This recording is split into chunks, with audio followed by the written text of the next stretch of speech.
Tudo de mim está sob fogo. Minha voz, meu corpo, minhas mãos. Eu tremo com a necessidade de expressar-me. Fora da terra eu celebro. Em um dos céus chega a minha resposta. Fora da terra eu celebro esse corpo, essa bondade, essa beleza, a minha fonte. Meu corpo é o instrumento de minhas expressões.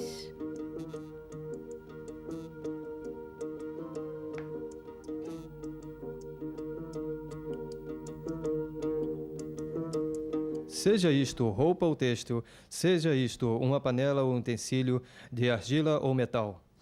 As lâmpadas que são usadas para clarear a noite, ou até mesmo as imagens de rituais sobre o chão ou sobre as paredes das casas. Em todo lugar o olho vira e encontra objetos de beleza.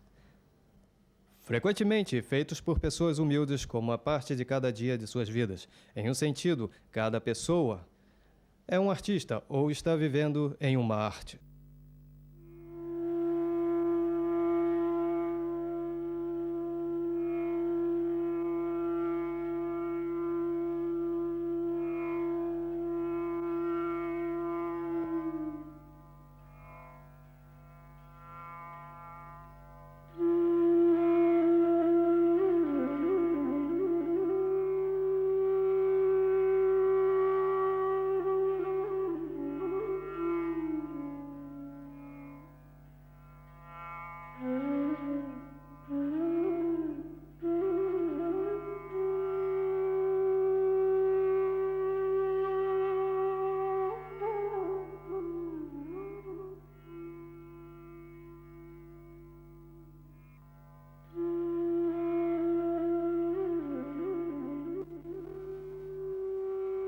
Sem forma, está atribuída e não atribuída. E entra dentro da absorção de um vácuo cósmico. Ele mesmo fez a criação. Ele mesmo medita sobre isto. Nos vácuo cósmico. E ele está absorvido, onde ele toca música mística sem golpes. Além das expressões nessa maravilha milagrosa.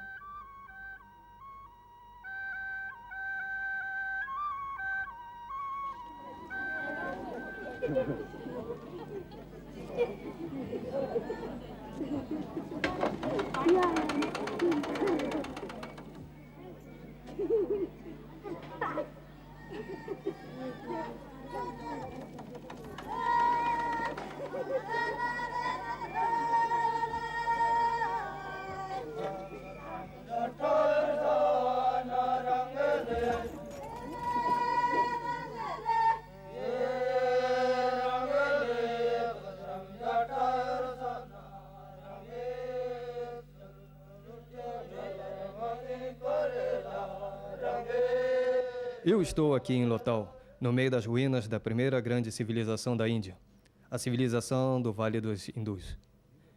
Esses são os restos silenciosos de uma sociedade pulsativa e vibrante que existia 5.000 anos atrás.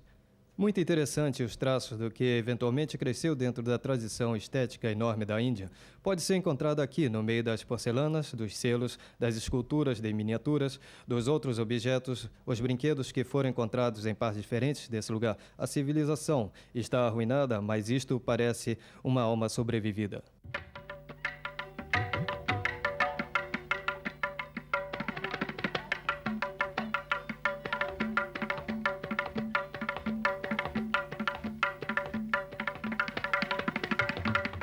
Uma panela, um paneleiro, é aquele que é o criador do universo.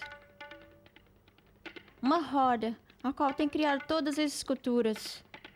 É um ponto no centro, onde estão as moradias centrais.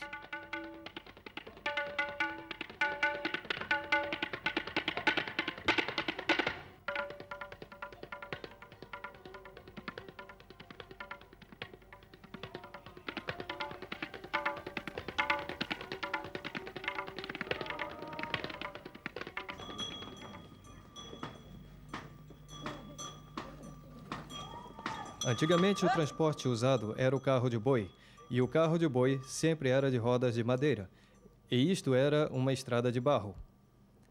Então, isto estava movendo-se e haviam empurrões impertinentes que chegavam automaticamente muitas vezes.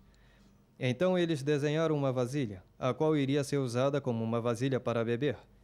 Mas isto era feito de uma maneira que seria guardada dentro da boca, então a água não cairia. Eu te mostrarei um exemplo. Vê este aqui. Agora nós sentimos que esteja com uma tampa, mas não está com uma tampa. Isto é dobrado 2 em 1.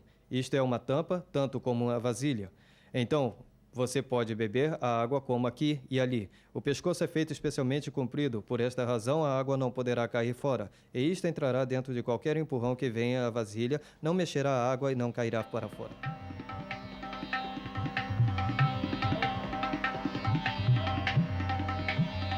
Esta é outra vasilha, a qual é desenhada lindamente e feita tecnicamente sem ter que ir a qualquer escola técnica. O leite é posto aqui, imaginando que isto estará aqui, depois isto sacudirá, mas a beirada é feita de uma maneira que nunca cairá. Então, enquanto é carregada da cisterna até a casa, e geralmente na Índia as mulheres caminham, então seus ombros estão aqui. Isto é desenhado de uma maneira que elas podem colocar, apenas encaixando isto sobre os ombros e mantendo suas mãos aqui. Então, eles podem carregar outra vasilha também.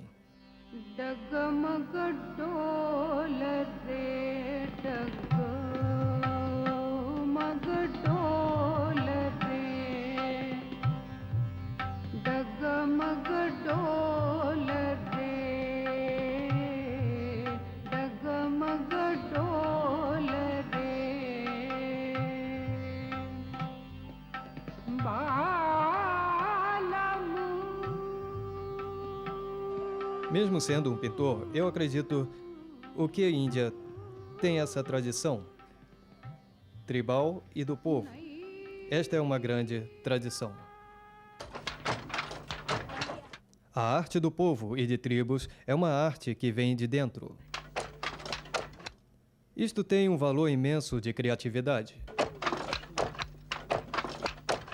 Existem tantas pessoas que não são conhecidas e vivem nas vilas por gerações de experiências que eles têm, uma visão estética que eles têm, uma visão nos dias de hoje, como eles respondem para esse meio ambiente contemporâneo e fazer coisas maravilhosas. Então, o que eles são?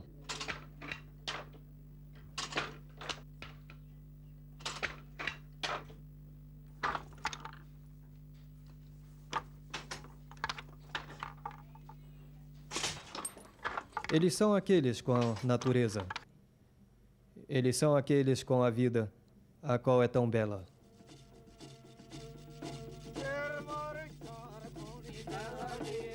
Antes do século XIX, cada pintura de área tribal ou imagens que eles adoravam, uma necessidade de espírito para invocar, e isto é através de alguns cantos e instrumentos musicais, e o espírito surgiria dentro do corpo de um dos participantes desta pessoa, que tornaria processada pelo espírito, e depois essa pessoa seria transferida e pediria ao espírito para morar na parede ou morar na imagem.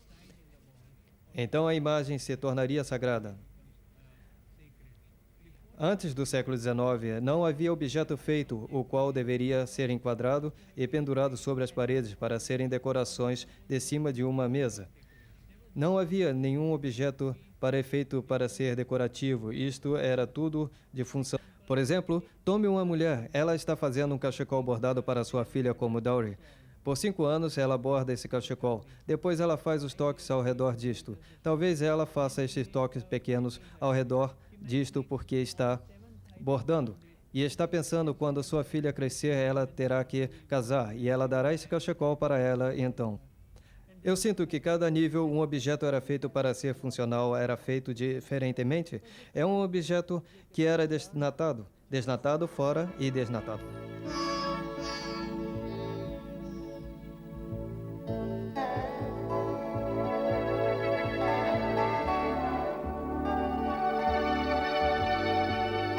Uma pintura não pode ser feita sem cantos.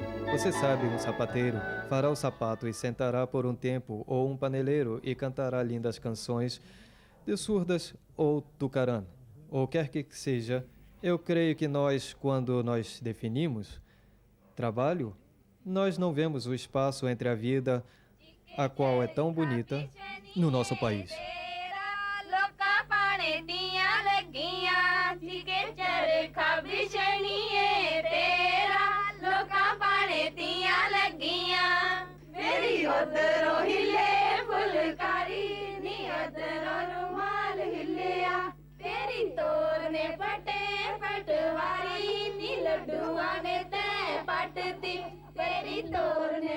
Para o povo da Índia, a vida é bem apreciada e saboreada. A essência da vida é a realização da beleza na sua forma perfeita. Por exemplo, a natureza é bonita e isto está na beleza. Observada, purificada, admirada. Expressões encontradas na arte indiana. A arte inspira a vida e a vida inspira a arte.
Onde hoje em dia, em muitos lugares do mundo que você sentirá que você pode encontrar a arte não isolada da vida, não em uma mostra no museu, não em uma coisa ao qual você aprende na escola.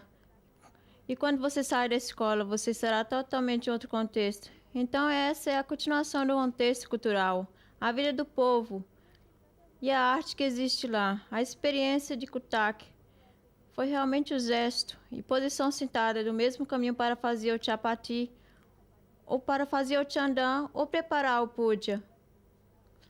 O pujari estava vindo ao quarto, fazendo cantos, o mesmo soca que estávamos apenas aprendendo na dança.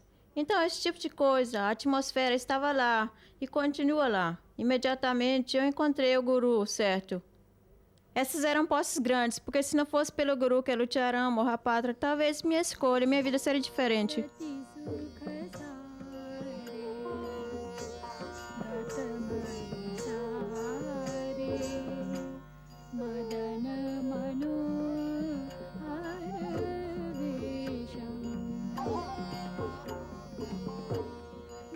Os dançarinos observam profundamente durante o passado e também dentro de seus interiores. Porque eu creio que se você for um bom dançarino, você será capaz de ligar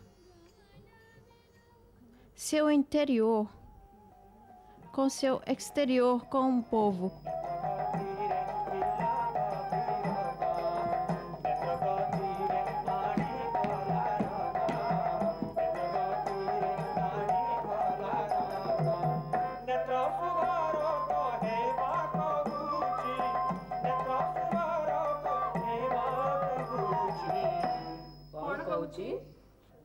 Então, se eu fosse dizer o voo de um pássaro, então, isso seria só um gesto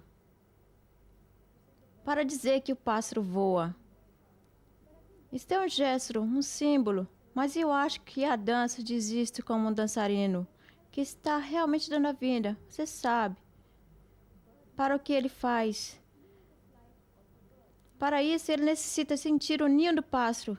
Ele tem que sentir o voo do pássaro. Em caso de que você torne-se emocional, você sabe, você tem que transformar diariamente.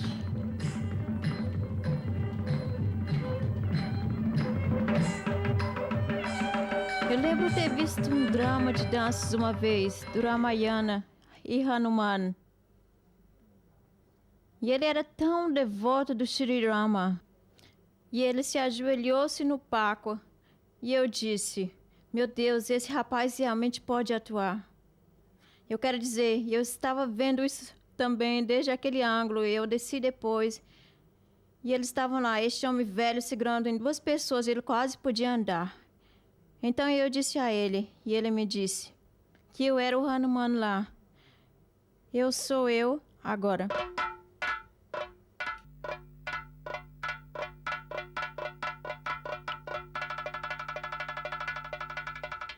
Os atores de Kathakali, depois de suas maquiagens, eles não devem olhar em um espelho. É por isso que muitos poucos são maquiados por outras pessoas e no início eles começam isso e depois eles deitam-se em um chutikanada, como ele é chamado. O homem que faz suas maquiagens, depois devagarinho, eles tornam-se aquele personagem.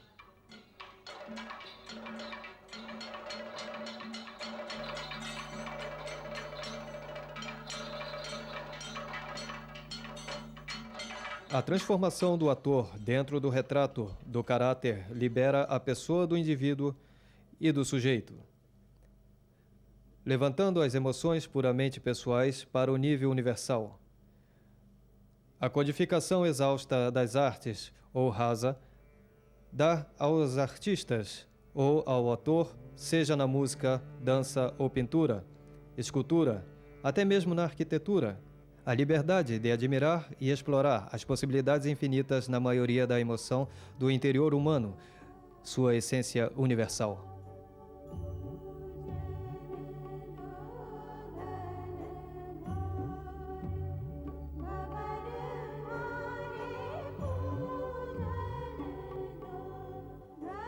O que você faz é observar toda a vida. A vegetação e as árvores e as flores e a lua e o céu e o sol e os pássaros é tudo da vida. E você abstrai isto. Você abstrai isto dentro de uma série do estado da mente.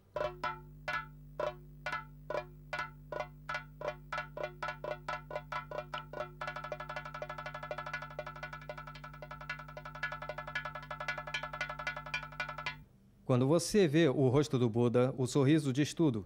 Este é o gesto do sorriso, isto é o gesto, ou gesto do corpo. Como nós observamos nas miniaturas indianas, uma heroína completa se ajoelha em direção a ela mesma, e você sabe que ela está em um desespero total. Mas quando você suspende seus olhos e observa a natureza, você verá que existe um lago por trás e uma fronteira, o qual faz com que o lago esteja violento, com quase todas as pontas saindo. E isto não é uma representação no local geográfico, mas é o local de emoções.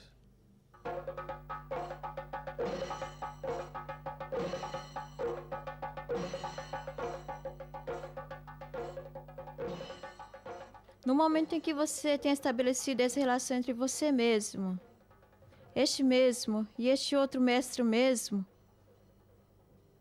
isso estará fazendo um pedido enorme sobre você, como seres humanos. Esse pedido enorme é o pedido gêmeo da falta de personalidade.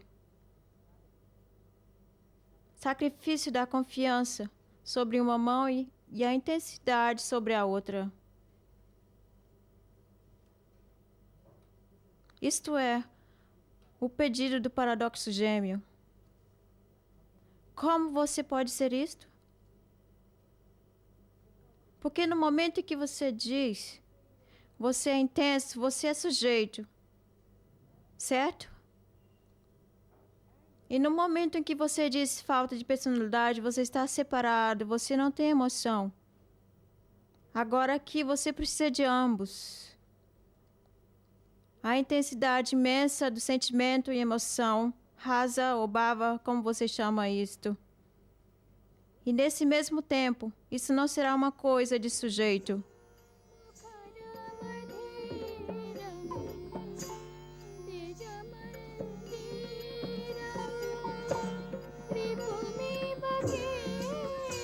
Rasa quer dizer sabor, mas isto realmente é a prova que aumenta na árvore.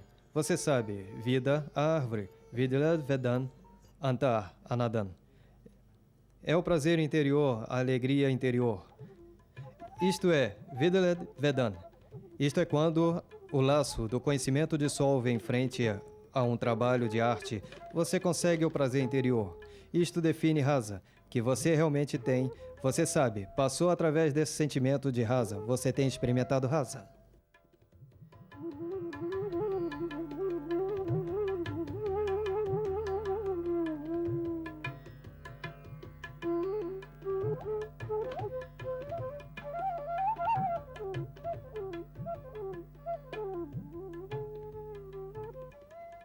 O caminho estético, o caminho do sentimento, era outro caminho para conseguir a salvação. Você não tinha sempre que fazer salvação pela austeridade. Você fez salvação refinando suas emoções e seus sentimentos. Isto vem, quero dizer primeiro em Natya Shastra, na Natya Shastra de Bharat. E desde Natya Shastra de Bharata para hoje, especialmente na música clássica indiana e na dança do teatro. Isto vive.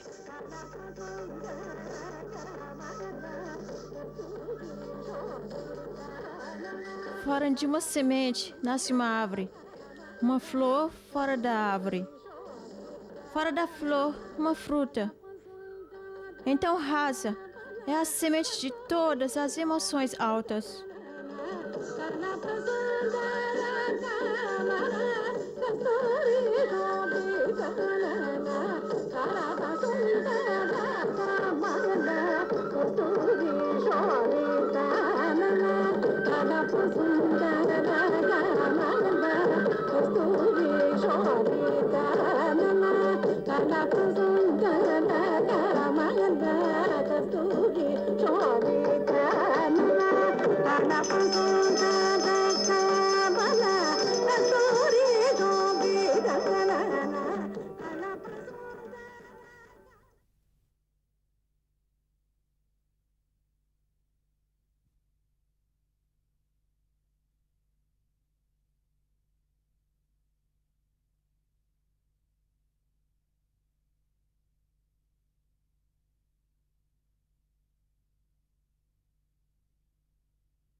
Talvez do Taj Mahal não se possa dizer nada que não tenha sido dito antes. É um dos edifícios mais fascinantes do mundo. Aquele que melhor representa a grandiosidade arquitetônica da Índia no século XVII, durante o Império dos Mughals. Veja, foram necessários 20.000 trabalhadores durante 20 anos para construir este monumento ao amor. Um monumento que hoje é o único no mundo.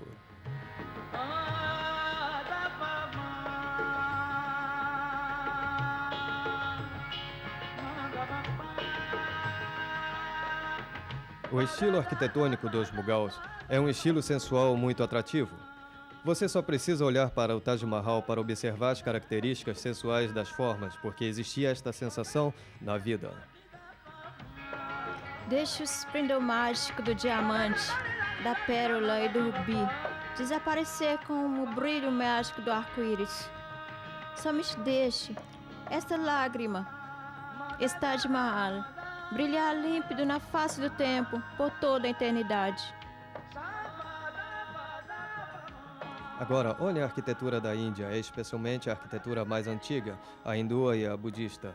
Você observaria nelas a importância dada à expressividade arquitetônica em representar um modelo do cosmos. É uma ideia válida de fazer uma construção representar um mundo etéreo acima de nós.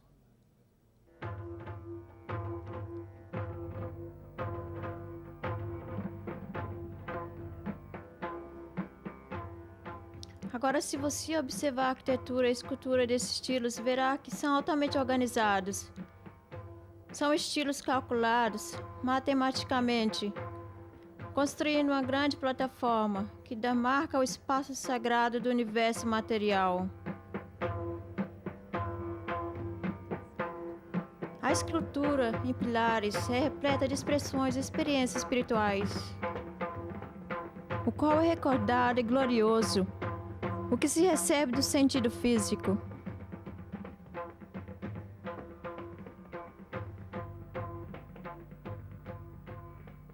Quando você pensa no gênero que produziu o magnífico templo Kailash Nath em Ellora, o qual eu imagino ser o maior monumento escultural do mundo, porque, como se sabe, o monumento é totalmente esculpido e não uma construção. E nós não sabemos quase nada de quem construiu este monumento e o porquê de havê-lo executado de tal forma, e como ele conseguiu inspirar e coordenar tantos artistas. Imagine se ele pudesse entregar à Índia aquele arquiteto que realizou a obra. Que nação fenomenal seria a Índia?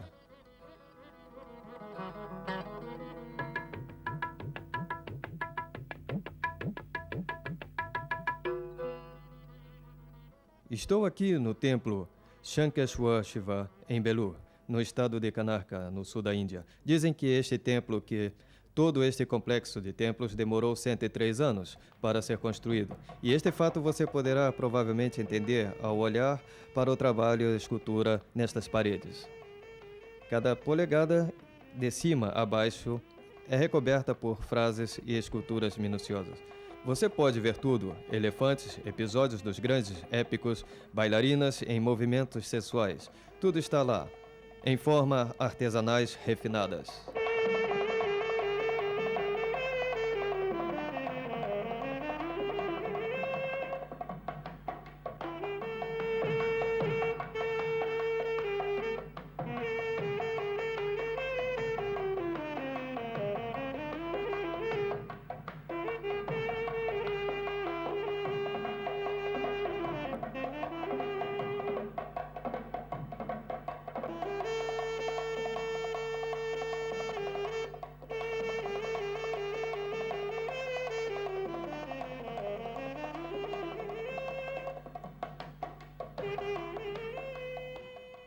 A contribuição, a estética maior que a Índia deu ao mundo é expressa na sua escultura. E em escultura, eu acho que o que temos, o que você pede, e que eu resuma, é uma sentença, ou seja, o que é a essência da escultura indiana. Eu diria que é a qualidade de expressar o infinito ou o espiritual, de forma simultaneamente sensual. Eu acho que esta combinação representa o espírito e o corpo, o que é a essência da ciência da yoga. Meu parecer é que, para entender a estética indiana, não se deve localizá-la dentro de qualquer outra tradição.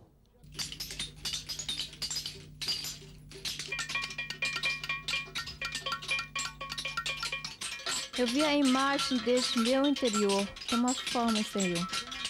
Quando eu percebi isso, eu entendi que a figura que estava ali diante de mim era, na verdade, eu mesmo. Então eu entendi a essência da minha tradição. O escultor torna-se a escultura.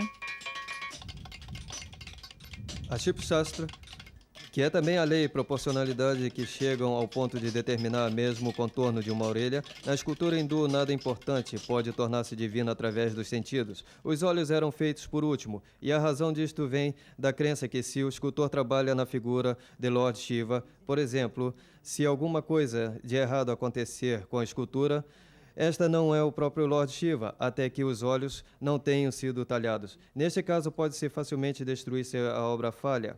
Mas se a obra fosse um deus, não se poderia fazer isto. Então, quando a obra está pronta, coloca-se nela os olhos. Isto pode se chamar de respeito virtual.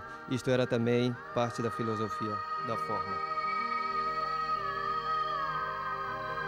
O artista hindu tradicional não copia diretamente da natureza.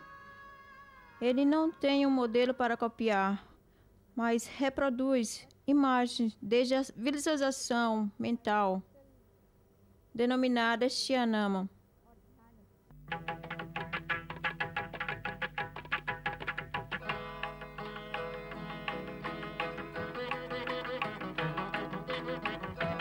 Quando o rei queria que um portrato de sua esposa fosse realizado, o rei dizia ao artista que a face de sua esposa era Padmini e os olhos dela era Chitrani. E isto seria um retrato erótico, porque Chitrani era uma mulher muito sensual. Então, quando a face de Padmini pureza, os olhos eram muito sensuais, então o artista entendia imediatamente e não requeria ver o rosto da moça. Ainda que não fosse realístico, ele executaria o retrato com o rosto de Padmini e os olhos de Chitrani.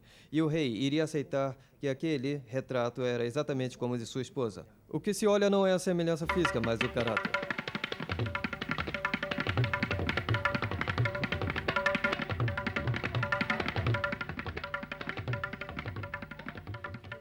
A não ser que a pessoa se envolva completamente nesse processo, ou seja, que ela se torne um com o que se escreve, com as formas, com a tinta, com as ferramentas. Tão inúteis todos estes recursos, a não ser que estejam totalmente integrados na mente. Então, cada movimento é executado mesmo antes de acontecer. Assim, cada ação se manifesta com a integridade, desde que a pessoa esteja totalmente imersa no espírito de sua obra.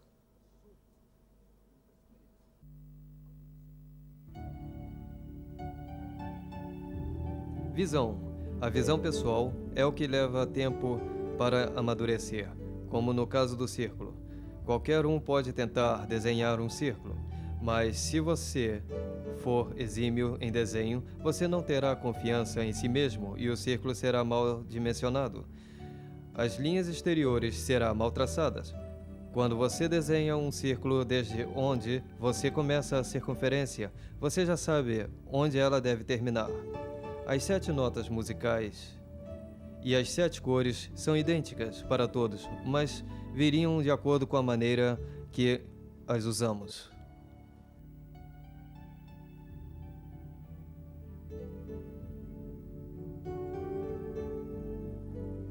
A ênfase da imaginação, a liberdade de visualização criativa, livre das limitações da realidade e do realismo, deu asas à nossa maneira distinta de expressão.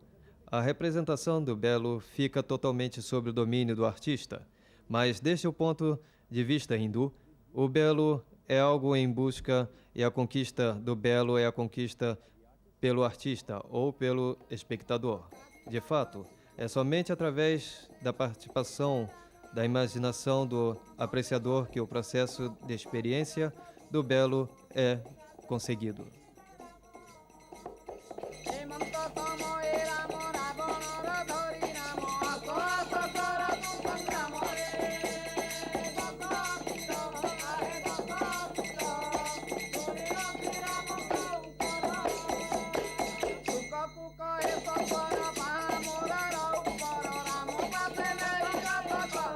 Eu acho que existe um jeito hindu de expressão que se baseia muito no conto. Nós pensamos muito mais em formas de histórias, em formas herdadas, e este é um de nossos pontos culturais mais fortes. Por exemplo, nossa formação política era através de histórias denominadas panchantras. Mesmo matemática era passada através de livros e histórias baseadas em perguntas, de forma que nossa tradição conta histórias através delas se educar e passar informações. Assim que até hoje, se você encontrar alguém que tem algo de importante a dizer, ele provavelmente começará por deixe-me contar uma história. Esta é uma forma de expressão.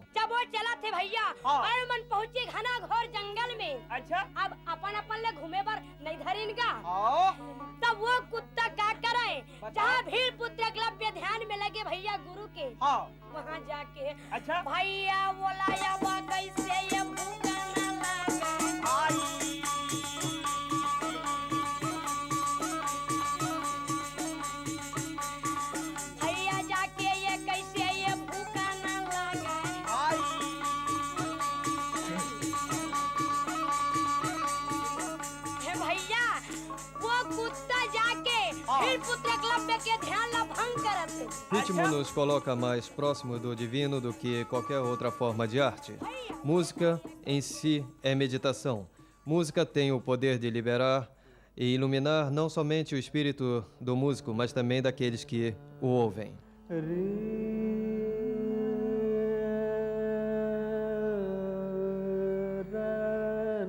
Ritmo é o próprio coração de toda a criação, desde um átomo. É o ritmo que dá às ondas suas formas e faz visível o que é elusivo. Isto denomina-se Maya. Isto é a arte de criação e a arte literária, ricamente mágicas em ritmo. Eu creio que o artista toma a natureza da inspiração maior. Todos nós aprendemos da natureza.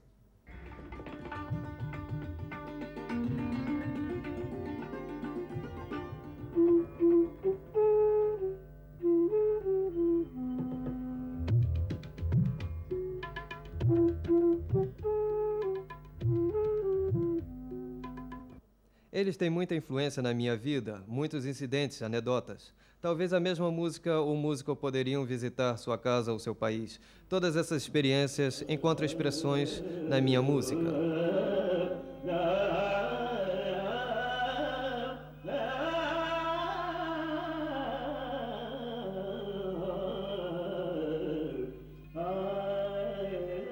É muito especial o processo do parto. Nele há ritmos, música.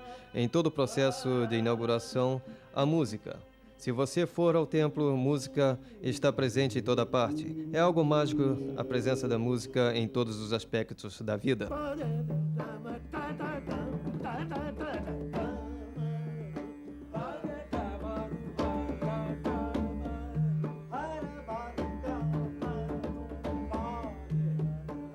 De acordo com a tradição onde a música a Deus. Qual é a maior das nossas obras musicais? Claro que é o Bhairava. Trata-se de uma dedicatória ao Deus Shiva, por isso é a nossa mais preciosa obra. Há momentos de emoção, nos quais eu canto uma nota musical lá no fundo do meu ser e sinto o processo criativo em mim. Começo por cantar e cantar Gandha. Sinto a sensação que devemos amar. Amar a todos sem distinção.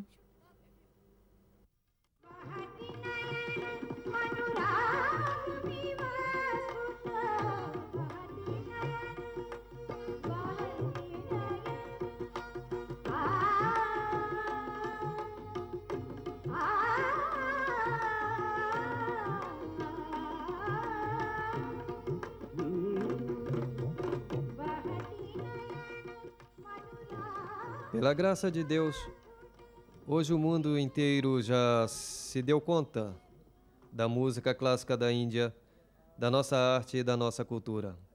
Para mim, a música clássica indiana traz em si uma mensagem de liberdade, dando espaço de improvisação para o artista dentro de um contexto de regras de altos e baixos.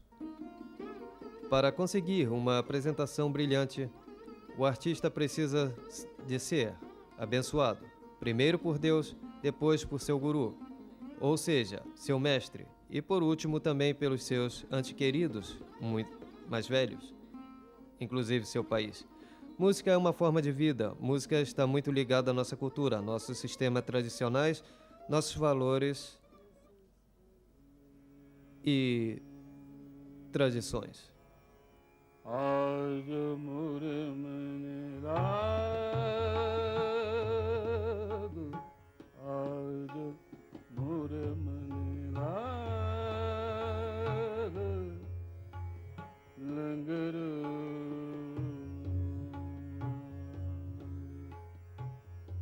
Ao menos que exista ritmos do som, não existiria música. Você também tem vez, todo mundo tem vez, mas é somente com anos de prática, o Hijaz, que consegue clareza e perfeição.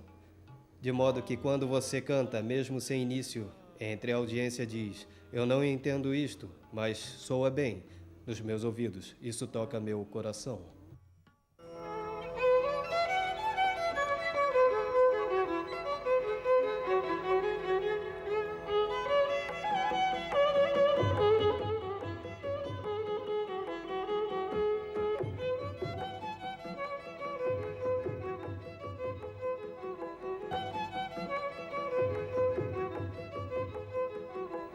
Isto foi somente uma abertura, ou seja, uma introdução. Uma quebra de barreiras, porque é apenas uma linguagem universal, uma emoção, e não apenas uma nota ou articulação que se busca tocar.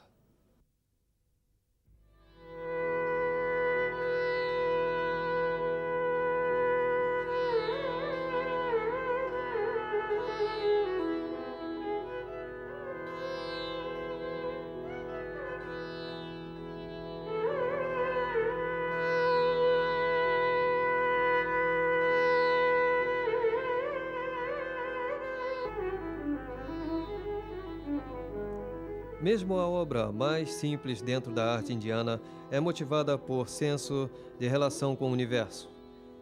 E isto é o que se faz todos os esforços valerem a pena. Mesmo a criação de imagens de transitoriedade, este senso está presente. Qualquer peça de arte ou artesanato que se vê na Índia é uma peça original.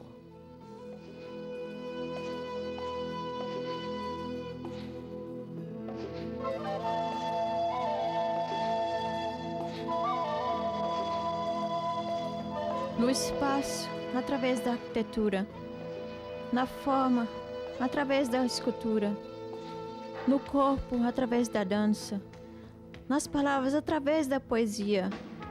No som, através da música. No pensamento, através da matemática.